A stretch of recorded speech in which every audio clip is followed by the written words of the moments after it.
Musta, Pen? Ha? Takbuing iyaking bata? Musta yung girlfriend mo? Kala ko ba magsusuntukan kami? Ina mo gago, no? Dinarag-darag lang ito sa 7-Eleven, wala kang magawa.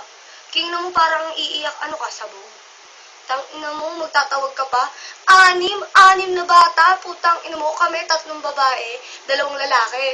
3 yun, 2. Ina mo, ina. Ano sinasabi mo sa akin, sasapakin mo ako? Ina mo, dahil may pulis? Gago, walang ganyan. Kung gusto mo sapakin, sinapak mo na ako. Gago, wala mo pagmamalaki sa akin. Suportado ako ng ate at kuya ko. Ina mo, gago, saksak mo sa baga mo yan. Ano, nagmamalinis ka? Yung girlfriend mo, binabahay na pala yan. Ina mo, wala kang alam. Gago, alam ko ba ako ng girlfriend mo? Taga-Astar Dulo yan. Gago, dami kaming tropa sa Astar Dulo. Magmamayabang yung girlfriend mo sa akin, ha? Ina mo, gago, Pen, iyakin ka, real talk, iyakin ka, ina mo, hati kayo ng boyfriend mo. Boyfriend mo, bakla ka kasi, ina mo, iyakin, gago. Sutukan kayo ng kuya ko, ayaw mo pumalag, di ba? Ina mo, gago. Hi, Pen! Kamusta? Ina mo, bakla ka sa mga babae, gago.